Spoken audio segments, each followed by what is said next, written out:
All right, James. I think everybody's here. We should get started. Hey, everybody. This is Carl Eisenman. I run customer success for Enterprise Alumni. Thank you so much for joining us today. A few housekeeping items before we get started. Feel free to submit questions using the Q&A. We'll monitor those during the call, and the call will be broken into two sections today. So the first will be a conversation, and then we'll answer any open questions at the end. We are excited, though, to let you know that Apple and Google have both picked this up as a podcast, so you can subscribe to and listen to past and future sessions from there. And next month, we're excited to let you know that we'll have both P&G and PwC on our call for next month. So excited for today's session. James, I'll hand it over to you. Perfect. Thank you so much, Carl. I really appreciate it. So I'm really excited about today's call, and I'll guess for many reasons, but I really want to start a little bit differently than normal, and instead think about what the end of this conversation and what the takeaway we're hoping our colleagues on the line will think about. And I want people to start thinking about how you actually need your employees to be engaged to have a really successful alumni community.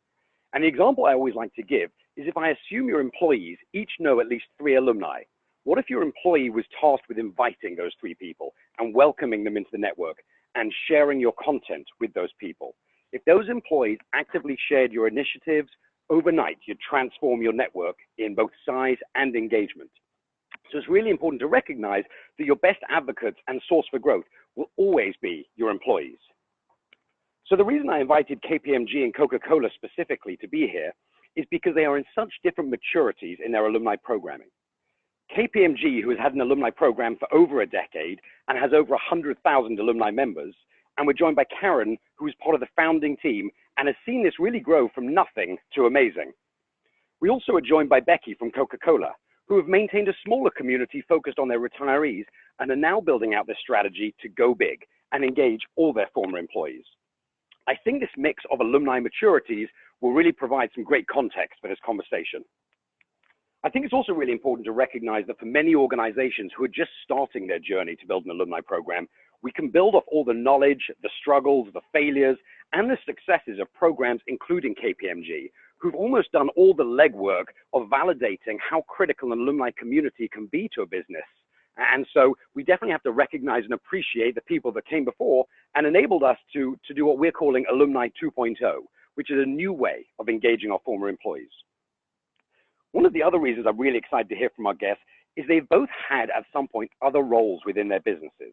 And we mentioned this in the last conversation, where the programs that seem to have the most success are run by people that have a secondary focus or have worked in other positions or held other internal side gigs in their organization, providing them a great opportunity to see more stuff and not be stuck on an island of one trying to think about how to execute programming. So I'm excited to hear how their other roles have helped their focus on alumni. So today the conversation is really around the importance of focusing internally on your employees and building stakeholders and communicating those values to your employees as the most powerful way to grow and engage your community. And for many, that might seem counterintuitive. Surely if we want to grow our alumni base and engage our alumni, surely we should focus on the alumni. But as we'll hear today from our guests, that could not be further from the truth. So as we speak to companies and large organizations every week about how to better engage their alumni, the one thing we see in common is they were often quite underwhelmed by the size of their alumni communities. You would think an organization should have closer to the same number of alumni in their population as they do employees, maybe even more for up and out style organizations. However, we often don't see this. And when we think about why, it's because it's so incredibly difficult to engage a population that has left your organization unless you lead with a value, lead with what's in it for them, and answering the one question: why would they click? Why would they join? Why would they care? Because purely being an alumni is not enough to make a majority of people want to join your network. So the question we're posing to everyone on this call as well is, are you building a community or are you building a secret society? We heard from an accounting firm and a law firm recently who explicitly chose to exclude their operational staff from their alumni network. Their network is only going to be open to former accountants or former lawyers, and not the other 35% of the population that enabled those people to be successful. So it really triggers the question of, how would you feel if your former company launched an alumni network and said you couldn't join because your role was not deemed important enough to maintain a connection. It's literally creating a very negative sentiment in the market for no reason, and you're creating an environment that is counterintuitive to the purpose of the network. By that same token, there are organizations that choose not to allow their employees to join. And if the entire purpose of an alumni network is to build a bridge between your organization and your alumni, then how can you not allow your employees to join it? You cannot focus on only half the bridge, and you cannot ask employees to care about a program they cannot join or cannot be a part of. So if you're not creating an inclusive community and you're not building a bridge between your organization and your former employees, then really it will be just a difficult to maintain mailing list. So given we only have 45 minutes to hear from our guests, I'm keen to introduce them and hear their thought leadership on this topic of focusing internally to drive success externally. So I'm delighted to be joined on the phone by Becki Cedrone, the Director, Alumni and Community Marketing at the Coca Cola Company, who is charged with developing the future alumni strategy for the organization. I'm also excited to be joined by Caren Scoropanos, the National Director, Alumni Marketing for KPMG, who leads the US Alumni and Retired Partner Initiatives and programs for the firm. During this call, we're really going to focus on 3 defined areas around focusing internally: growth and engagement, budget and resources, ideation, and piggybacking. So I thank them both for making time today. And as we kick into that first topic of growth and engagement, so many people think about alumni community is just alumni. But as we keep on repeating, alumni without employees is not really a network. All you have is a group of alumni you're trying to engage. But as soon as you have your employees vested in the program, now you can bridge that gap between the company and the alumni as a community. So jumping straight to Becki, you know, the question I kind of like to open with, Becki, is when we talk about the best way to drive engagement, awareness, and growth is by looking inside your organization. I'm really keen to hear how you, as you start to build your strategy for a global program, how do you plan to actually get anyone on the inside to care, to listen, to engage, to click, and to join essentially your cause?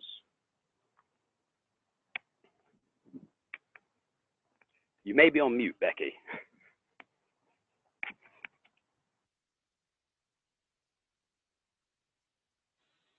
Okay, sorry about that. Can you hear me? Hear you perfectly. So sorry about that. So I think, I really think it comes down to finding what's important to them. What are their priorities, and try to focus on those areas. Leadership wants to understand the overall impact to the business and our people. And then our employees really want to feel a sense of community. Our employees and our alumni want that sense of community.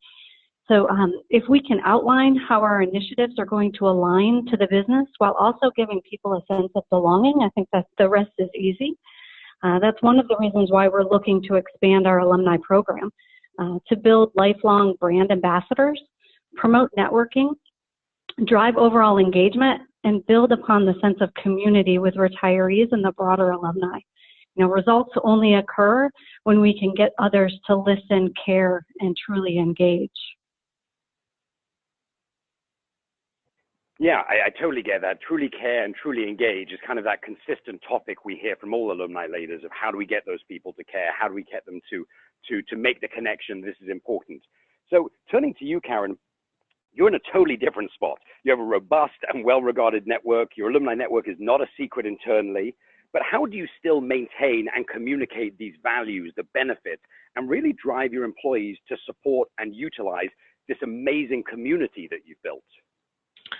Sure, happy to answer that. I think a really good alumni program is about an inside job, which, as you said, is kind of counter to what you might think about when you're talking about alumni and reaching to folks who have already left the firm. But it's so critical to ensure that you have sponsorship within the firm and developing a network and support at the top with leadership, folks who have access to the board, folks who sit in the chairman's office.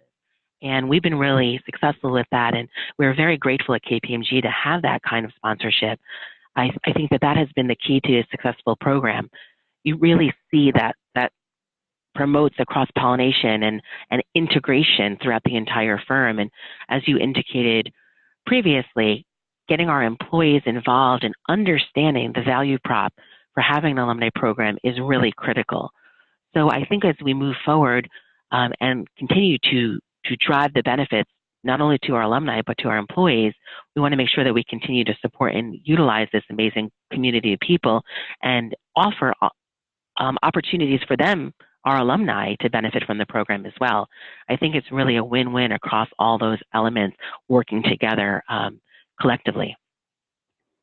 Yeah, I think you kind of nailed it. It's all about trying to find that win between the company and alumni. What's the value to us? What's the value to them? And it's so easy to sometimes forget about one half of that equation. So, you know, really what both of you kind of answered is neither of you talk about really alumni. It's really a conversation about community. It's not exclusive to just building an alumni network. And we really yet to speak to a company that has oodles of budget and resources and even time to kind of create these results.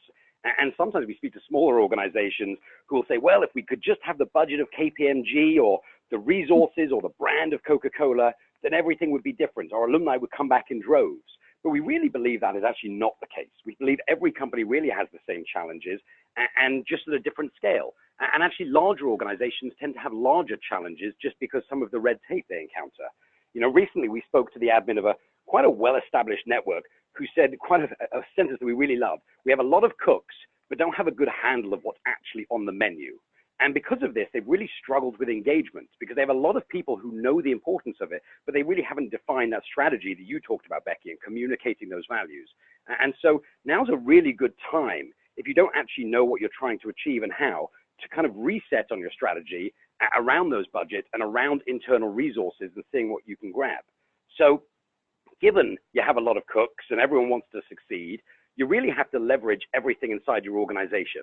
And you kind of have to be the oracle of almost every initiative being or happening inside your organization. So to succeed, you have to almost know everything that's happening. So we hear from some of our customers that they crawl their intranet site to try and find initiatives or things that are going on that perhaps they can latch into. But essentially what we're telling a lot of people is you have to find other people who can commit some time, some money, or some resources to the program, essentially crowdsourcing the success of your alumni network inside your organization. And before everyone freaks out that no one has the time, no one has the budget, I'd like to give quite a good example. Recently, a consumer goods company was starting an incubator to help startups that could fill a white space for their organization, perhaps get funded, get research, or even help them come to market. The alumni team found out about this initiative by seeing a LinkedIn post from their organization on LinkedIn about this new accelerator that they were launching internally. They reached out, they identified the stakeholder, and what they realized is actually that incubator team could really leverage the alumni network. They could send an email out inviting them to join as a startup or refer a startup. And so they sent out an email inviting all these people to join the program. And what they found is it was their most successful email campaign they've ever had because everyone knows a startup or knows someone at a startup doing something. And so the ability to create true value for the organization, it's startups coming into their ecosystem. And for the startups, it's this opportunity to partner with a Fortune 100 brand was so massive. But that was pure chance that the alumni director happened to see the post on LinkedIn, happened to reach out to the person, and happened to fight to identify a budget or a resource. So with that, Becki, you know, you've been at Coca Cola for some time. You've built an incredibly strong network, but naturally you don't know everyone. How do you really plan to create awareness so people know to come to you? How do you create awareness so people can recognize that when they're starting something, if there's value for the alumni or the alumni can gain value from this program, they should reach out to you. They should piggyback with you. How are you thinking about doing that with Coca Cola? Yeah, I think, networking is so critical to everything we do. And I think that's personally and professionally. We have to network to drive our brand and our business priorities. In working on a specific project or deliverable, you really have to identify your audience and your potential cross-functional team. And I think the bigger piece is building the case on the why and why does it make sense. And again, that's such a critical element to kind of getting people on board and really having them understand the why behind it. And then, setting up a meeting to collaborate on how we can come together to drive the business. And again, we have to be proactive in looking for opportunities to connect with others. We can't, just sit around and wait for folks to reach out to us. We have to look for those opportunities and share what we're doing and determine how others can get involved. In many cases, when we do this, we really find more synergies than not. And I think alumni is just another, example of that. I think, there's so many things that we can we can do to support the business, and there's so many people that it could impact. And so again, being more vocal and proactive in getting people aware and on board, I think is the critical piece. Yeah, totally agree. And I think that kind of maybe leads me straight into you, Caren, which is asking, how do you use other teams in non-alumni related efforts to kind of share the burden, create content, allocate budget, or simply help out in some way? How do you kind of, A, find those opportunities and track them down, as Becki said, just through networking, but also get them to care and want to be willing to jump in and help you and your team? Sure. I think everything comes down to the value prop. I mean, how can you communicate the value of the alumni network that you have within your firm to the employees, leadership, partnership, if that's the case in your firm, and to the alums themselves? I think if you take a look, for example, and look at return to firm hires and how recruiting might benefit from alumni. If you look at a business development angle, that's something that's going to speak to certain folks in the firm, hopefully everyone, and certainly creating a network of, in our case, more than 100,000 brand ambassadors that really does help to support your mission and your goal. I think it's critical, as you mentioned, crowdsourcing to engage employees and alumni within the firm and outside the firm to ensure that you create those synergies, as Becki mentioned. And she's right. I really think that's where you generate the opportunity for innovation and problem solving and efficiency for your program. We work with so many groups within the firm, whether it's our, we're a partnership, so we have a partner services group, the recruiting and HR teams, our CRM and database teams, events and meeting services, market development, our citizenship group, and then within our functions, which are audit, tax, and advisory, we really try to optimize the channels that we have available to us within the alumni network and all the programming that we're doing, the webcasts, the outreach, the events that we're doing, and say, let's look at the WIFM statement, the WIFM, what's in it for me, right? I always go back to that. What's in it for me? What's in it for me, the alum? Why should I care? What's in it for me, the market development executive or the partner at the firm or the chairman? What's in it for me? Why does this matter? And I think when you really look at what your audience needs, and that audience is multifaceted, right? It's certainly your alumni, your retired partners. In our case, it's also the folks who are here at KPMG creating the experience at the firm that makes so many people committed to being engaged as an alum because their experience at the firm was so fantastic. And I think that was where you started at the onset, where you talked about the value of having an alumni network open to all employees as well as alumni. Really, it really starts to generate enthusiasm and understanding of the value of the alumni program when folks come together to connect. So those are some of the ways that I think that we're able to share some of the burden of creating content by working in partnership with our colleagues who are, for example, responsible for communications or thought leadership, those folks who go to bat for us on the budget, and those folks within the firm who can really serve as leaders and speakers when we do have webcasts or outreach to our alumni to bring everyone into the KPMG family. We like to say once KPMG, always KPMG. So those are some of the things that we leverage to be successful in that regard. I love that, Caren. If you'd allow, I'd love to ask a follow-up on that, which is kind of a little bit more specifically. You talk about all these groups, all these teams that you outreach to. Is this literally hammering down doors and finding people and walking in and saying, hey, we have this amazing network, what can we do together? How do you actually kind of knock over those divides or introduce yourself and this program to people who perhaps might not have even thought about it? I think there is definitely some of the knocking doors down. I mean, you need to advocate for yourself, I think, in every way. I think our alumni team at KPMG really believes in itself, the mission that we're fulfilling for the firm. And I think that passion and belief really helps us to support our facts and plan our strategy and go in, not just with a passionate message, but one that actually delivers on the impact that the alumni program can have. I think that's really where you need to go through. You need to come in with the belief in the program and that you've connected and you know your audience, you know the value that you bring, and then be able to connect on the listening side of what's important for leadership. right? If I go in with a message and I say, hey, we have 100,000 folks who are going to be great brand ambassadors, what do you think about that? They all love KPMG and they're waving their KPMG flags.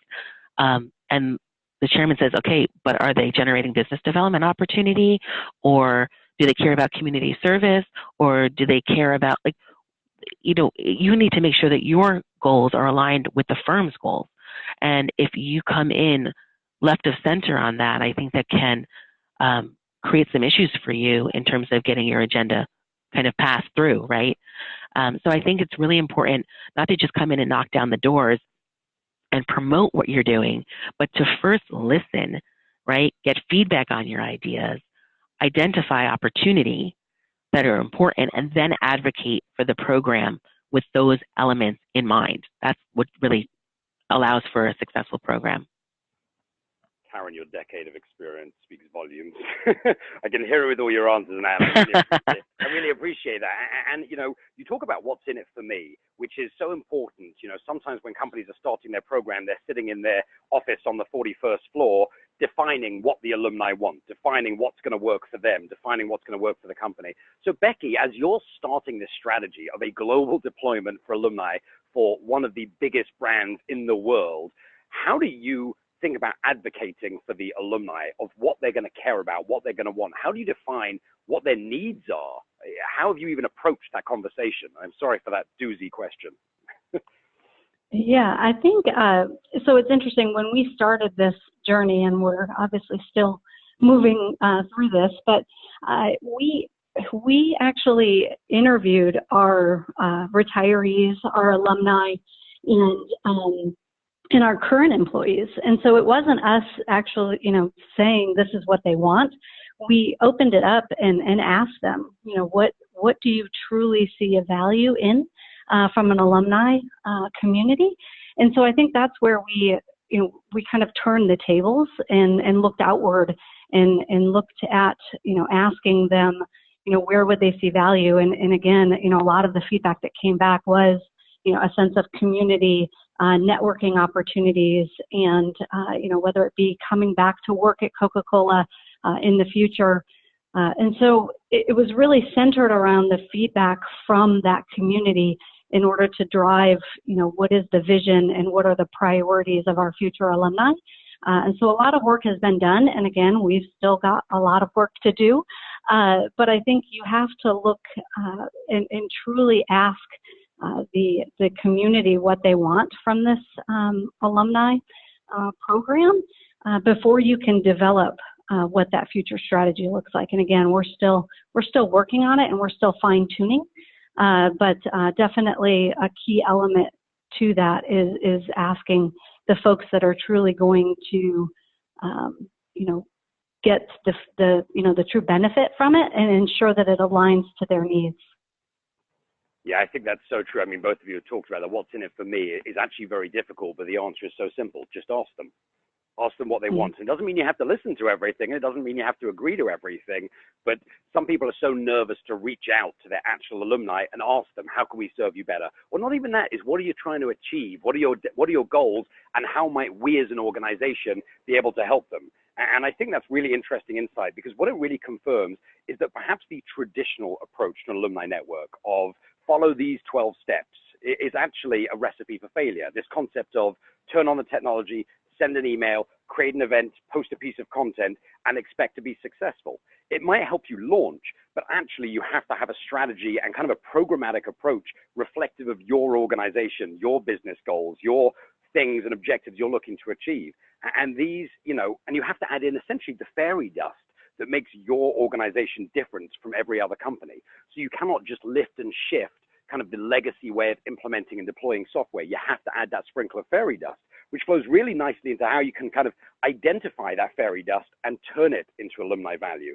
So jumping back to you, Caren, we know that latching onto other initiatives internally is so critical, and you've really talked about this concept of going out there, not only banging on doors, but actually just listening to what other companies or departments rather, or functions are trying to achieve. But how do you actually do a co-partnership without it not being just a weird and our alumni in brackets at the end of the webinar, or and our alumni are invited at the end of the event? How do you make alumni seamlessly a part of your internal initiatives versus this weird add-on at the last second? Sure, yeah. I think that's critical. You want to make sure that it is additive, but it doesn't feel like you've snapped a Lego onto something else and it doesn't fit. I think, especially when you have a strong program, a strong alumni program that reflects the firm and feels the same as the culture of the firm, that's the reason people resonate and come back to it. It's easier to do because it feels the same as when you were with the firm.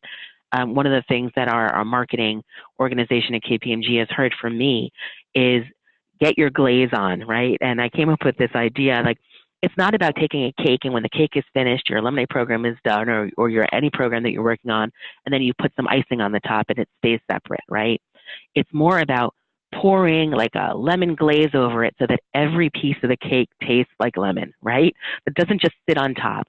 So when we say, okay, how can we get your alumni glaze on in market development? How can we do this through sports marketing?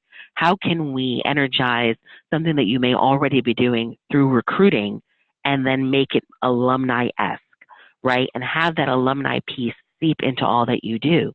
I mean, there are so many opportunities for growth tapping into our alumni and retired partner networks where that some of the individual effects really creates a staggering impact where we can say, hey, you need a speaker?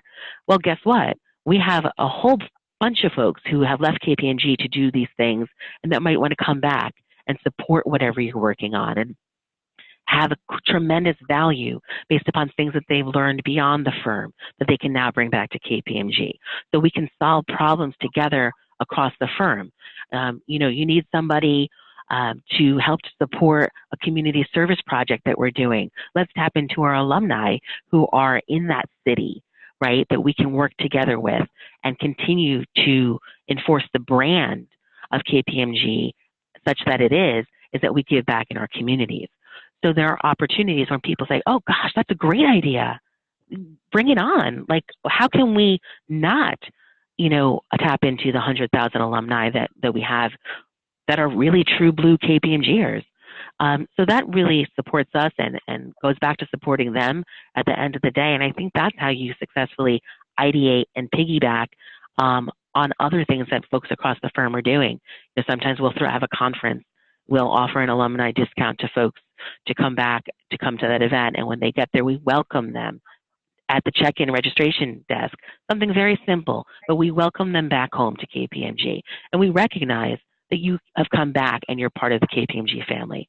So all of those things, I think, really do add value to the organization.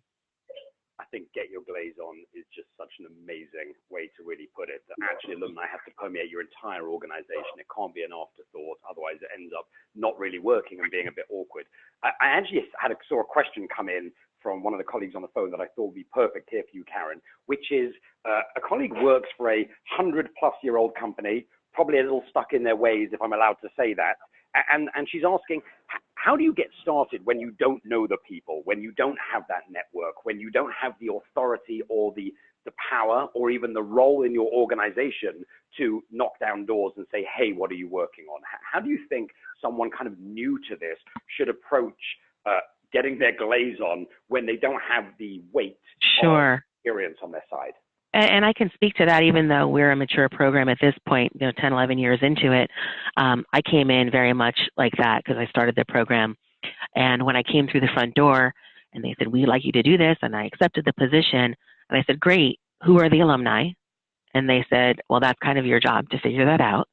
And no one within the organization really understood the value of an alumni network. So I started early on in that and obviously matured the program over all these years. But the first thing I think you need to do is sit back actively and get all your ducks in a row, right? I don't think you start the knocking on the doors without first solidifying as much of a program as you can, identifying what your goals are, putting together a strong strategy, and then developing that together with leadership. And as you bring people into the development of that strategy, you start to convert folks to believers. And if you have a couple folks in key places within the organization, I was lucky to have that support in HR right away. We had it in marketing, right? We started to then generate a little bit of a groundswell. And then we kind of moved through and said, okay, we need the supportive events and meeting services since we have so many alumni events in the field, right? We did some internal MSOs to generate more interest and education about the value of the program. And then when you start to have a little bit of momentum behind you, I think sometimes then it makes it easier to go into those corner offices and come with a little bit of your success stories behind you, rather than going in with your hand out in the begging mode, right? But coming in and delivering based upon the success that you've already generated and say, listen, we've already done this. I have reason to believe that X, Y, and Z could similarly be successful, and I have a track record to demonstrate that I've done that. Can you help me? Are you on board? What are your thoughts? And then move together toward that goal.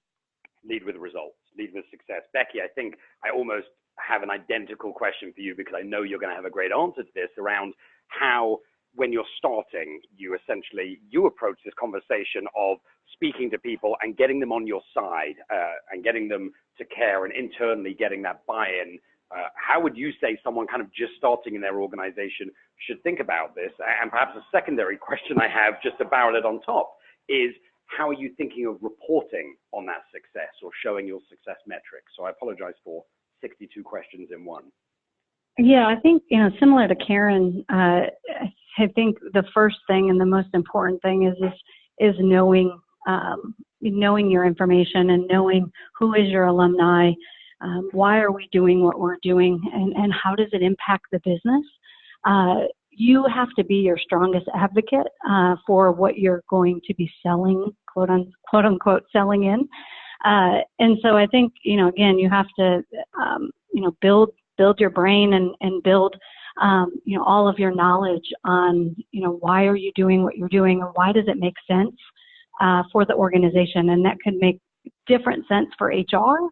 It can hit on other elements, for senior leadership. And so I think capturing all of those reasons why we're doing what we're doing, and again, being so passionate and, supportive of why we're doing that. And I think, until you can truly be 100% behind what you're trying to get everyone else on board with, you can't sell it in yourself. So I think that would be first and foremost, is being a believer of what you're doing and why we're doing it and why the company should be doing it and where the value is for, in this instance, the alumni.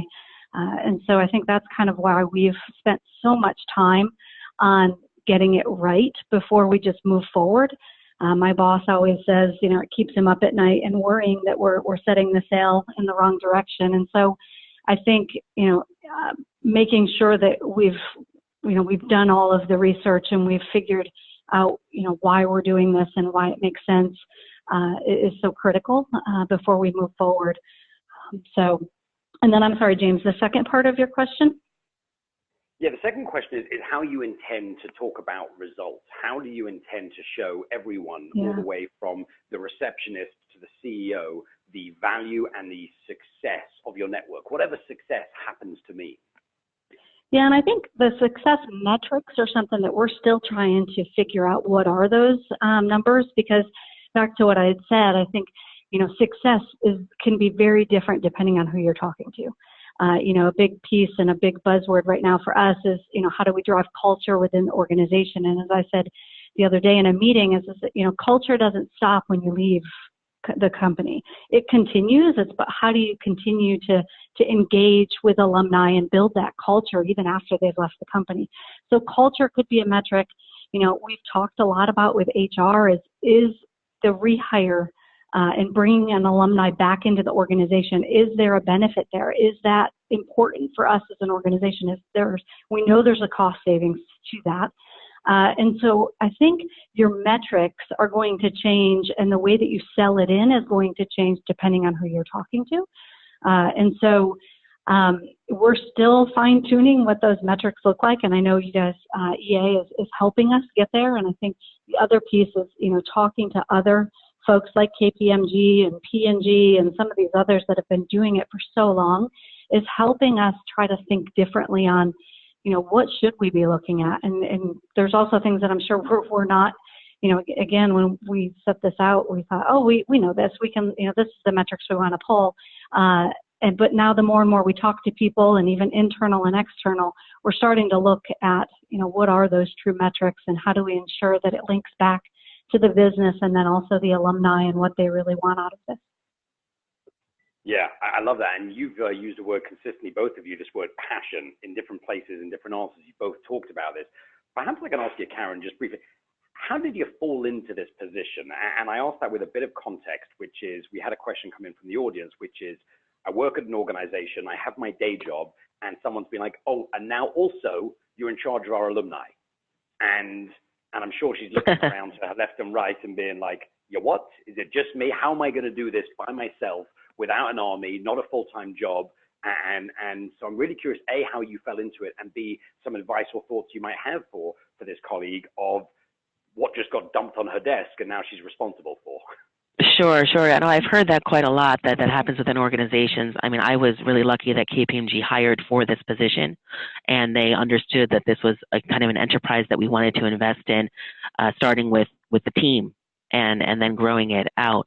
But I do often hear where someone is doing something else, and then they say, and you get to do this extra job for no extra money. So I feel your pain in that.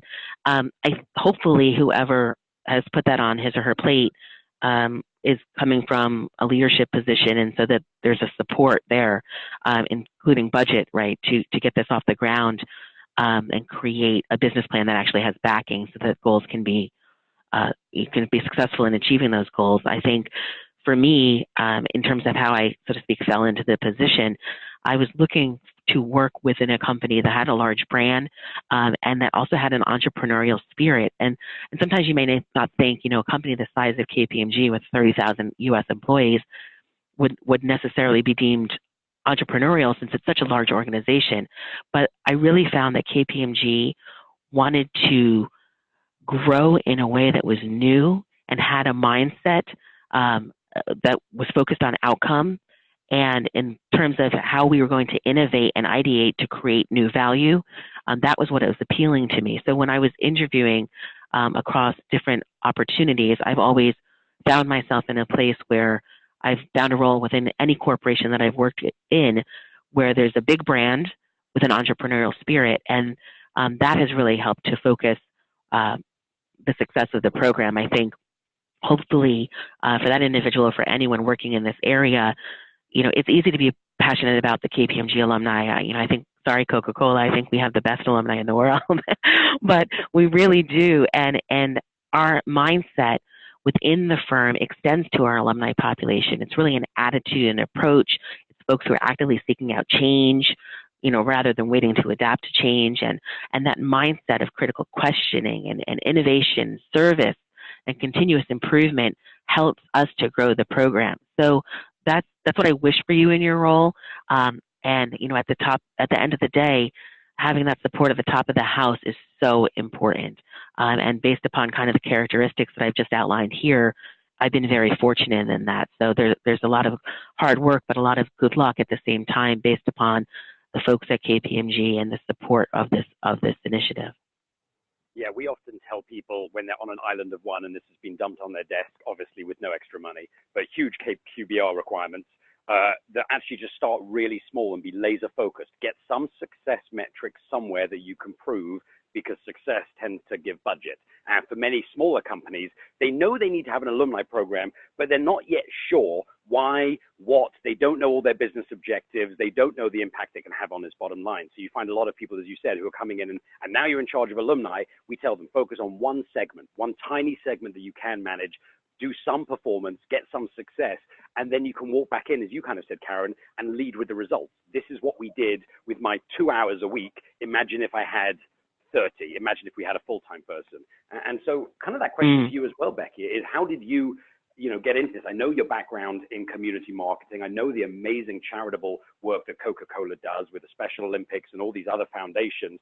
How did kind of alumni fall into that plate, and how did you fall into that role? Yeah, so I've been with Coke for 18 years, and so I've moved throughout our system and the food service and retail side of the business. About 3 years ago, as you mentioned, I got this job here in community marketing, focused on our long-standing philanthropic partners, so Special Olympics, national parks, and so a lot of great work that sits within our department. And then alumni about a year ago came over from global over to U.S. and so that we could again kind of develop that future strategy moving forward. And it was kind of nicely put. It was given to me and told kind of figure this out, and how do we develop a future alumni strategy that meets the needs of our alumni and also our business priorities. And so it did, I am that example of it landed on my plate, but it's also something that, I love a challenge, and I love the opportunity to develop something from scratch. And, we have retirees, and so we have a strong base in our retiree alumni community. And so I think what excites me is how can we make it better for the retirees, but also for all of alumni, and making it more diverse, and how can we all benefit from that. And so that's where I think, from my standpoint, I'm always looking for new opportunities, and I love that it came over to our group, and so that we can really develop that and craft it into what we think is best. And so, again, it's not something that, similar to Caren, not similar to Caren, it's not something that I set out for, but again, I think it excites me that, we can develop this and mold it to what we really think it should become in the future. So, and then, it's interesting. I think there's a natural intersection with my job currently and with community marketing, and then also alumni. So one thing that we've talked about is how can we almost bring those two together. And, we've started already with our alumni from a retiree perspective, is getting them to volunteer with some of our charitable partners. And so again, you think, well, community and then alumni, how do those two work together? And so that's kind of where that intersection has come to life already, even in the little baby steps that we're taking, is allowing our alumni and our retirees to give back to some of those charitable partners that I'm already managing. And it's just, again, it's about the bigger impact we can make.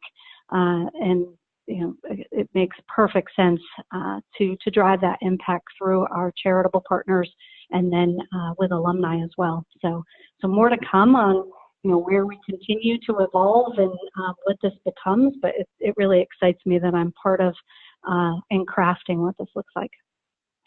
Yeah, I think that's absolutely awesome. I think, one of the things that I've really got out of this conversation personally from both of you is that alumni by default won't do anything you want unless it's part of your culture, unless there's a value, unless there's a what's in it for me. And so it's really important to find those hooks or value drivers, or as you said, Becki, be laser focused for volunteering. Just find some success somewhere and find something that might pique those people's interests, and really move your community from being a mailing list that no one cares about, because no one does really care that you've just opened an office in Sao Paulo, except for the people in Sao Paulo. So being really prescriptive about your different personas and different people to really build your community. So I think that's absolutely huge. And I think with that, it might be a good opportunity to jump into a few questions that I see coming in. So maybe I'll turn it over to you, Carl.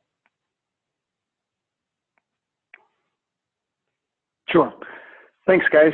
Caren, I think this question will be good for you to answer first, but Becki, I would love your thoughts as well. There was a lot of conversation today about rewarding, the idea of rewarding employees or communicating to employees the value. So the question is, have you ever considered rewarding employees for driving growth or engagement or anything like that within your organization?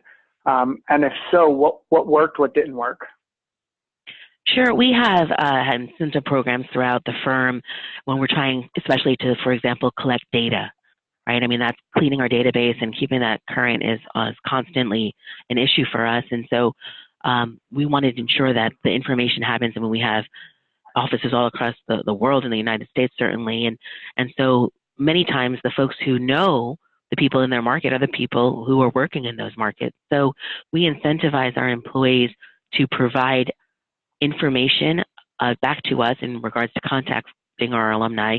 And we have, in the past, motivated folks by putting them into a raffle to receive a gift card or things of that nature.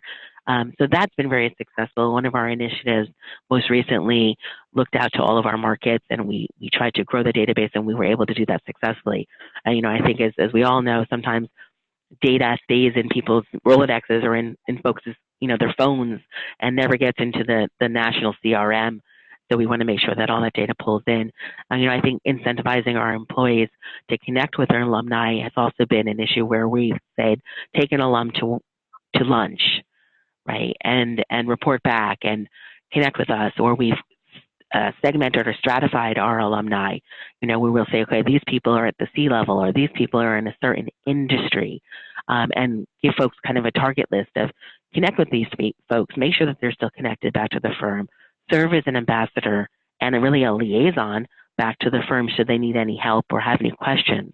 And so connecting in that regard has also been very successful. I think, it's really how do you eat an elephant one bite at a time, right? You just do little by little improve the data and also the relationship development, which is such a critical part of our alumni relationships. I love that. Becki, as you guys look to launch your program, have you put any consideration into incenting employees or departments or groups of employees to help you build your alumni network? Yeah, I think where we are right now, and again, because we are in the kind of the beginning stages of this, we're actually thinking about welcoming the alumni into the alumni community with some type of gift. And so it's more around showing them the value of why they would want to be in the alumni community. So when they exit the system, they get something to welcome them into the alumni community. And then also, whether that be, kind of getting them to further communicate the value of our alumni community. And then, beyond that, I think we're still trying to think through, if we do a networking event, is there, some way that we can incentivize them to bring someone, or and thinking beyond just themselves, and how do we start, creating that, I guess, almost a little bit of our communication strategy through the employees and the alumni, and making that part of it. For incentivizing, I'm not sure if, that's the true, if there's an actual tangible thing to that, or if we show them the value of why it makes sense, and incentivizing them on the value of why they should become a part of the alumni community. So more work to be done, I think, on that piece. Awesome. Yeah, Thank you. Both of you mentioned this individual purpose, and I think that's really important. Is both of you talked about an alumni, an employee taking alumni to lunch, an employee bringing alumni to an event. And I think when people think about alumni, they always think, well, we have to target the masses, target the big, but actually a one-to-one environment is an amazing environment to really create that relationship. I have a personal view that we are going to know that alumni is more than just a thing, and it's going to be standard when we start to see and start to recognize the enormous impact companies can see on the bottom line from Alumni Network. And so ideally, I think I want to see alumni engagement metrics in department QBRs to align their performance to driving value. So I think we're going to start to actually see a little shift that the larger organizations are going to put some performance metrics on these departments, because they recognize if they can drive alumni growth, they can drive business development, recruiting, whatever those outcomes might be. And I know we're a bit of a way off from that, but I certainly would like to see it become part of performance and part of corporate objectives. So with that, I do have one final small question, which is coming from the audience, which is about company culture. And the question is, my company's culture is fairly strong, but I was wondering if a company who didn't have a strong and positive culture, would you start working on that prior to an alumni network, or would you work on them both together? And maybe I can start with you, Caren. Well, company culture is just, I don't think it starts with alumni, right? I think that's defined, the personality of a company is a variety of elements, including the work environment or the mission, the value, and the ethics and the goals. And KPMG is doing a lot of work to evaluate and understand our company culture. And so that's, I think, far above my pay grade, so to speak. Changing a culture is something that's challenging. I think understanding kind of the behavior of your alumni, going back to that what's in it for me question, and understanding what the alums valued about the company while they were there is important. I mean, in a way, I have an easy job because KPMG alumni love KPMG, right? That brand, we did a good job while they were here. And so that culture continues with our alumni. I think if you're at a company that doesn't necessarily have a strong culture, or maybe the alums never really liked the company to begin with, right, then you might want to revisit maybe launching an alumni program at this juncture, right? Because I don't think it's the alumni goal to change that culture, right? I think it's got to start from inside out. It's an inside job.